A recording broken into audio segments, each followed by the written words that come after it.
shall reflect on the life of St Elizabeth of Portugal.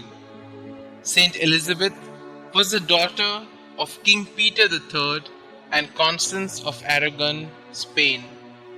Named after her great aunt St Elizabeth of Hungary, Elizabeth was brought up in the spirit of strict piety and self-denial. At the age of 12, she was married to King Denis of Portugal, who came to be called the Rei Laudator, the Worker King, because of his hard work in selfless service of his country. However, due to his immoral life, the court of Lisbon was thoroughly dissolute and corrupt. The young queen, nevertheless, silently kept up her regular religious practices, fasted and did penance, recited the entire divine office daily, and showed herself in every way a model Christian mother and a virtuous queen. By extraordinary kindness and forbearance, she continually endeavored to win the affections of a jealous and irascible consort.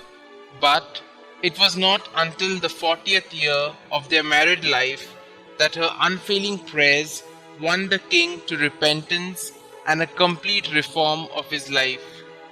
12 years later, King Denis went to his reward, and the queen, widowed, retired to the convent of Poor Clares, where she became a Franciscan tertiary and devoted herself to the care of the poor.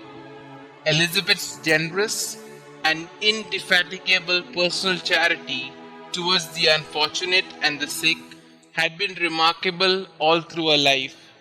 The story of the bread loaves which she was taking to the poor and which became transformed into roses relates to her being surprised on a charitable errand by a suspicious husband, an event which was later erroneously attributed to St Elizabeth of Hungary.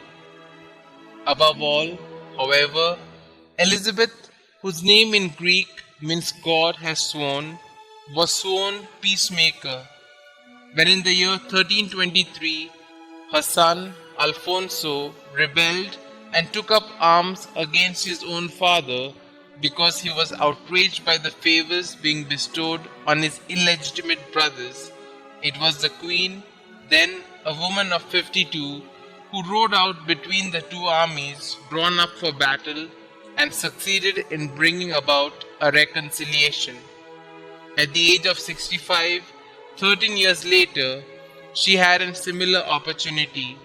She left her convent to travel to Spain, where the same son, now Alfonso IV, was at war with his son-in-law, King Alfonso IX of Castile, for having neglected and maltreated his daughter Maria.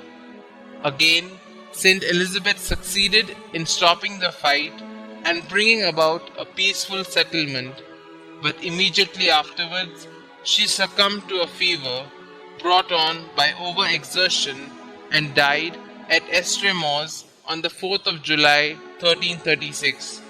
She was canonized in the year 1625 by Pope Urban VIII.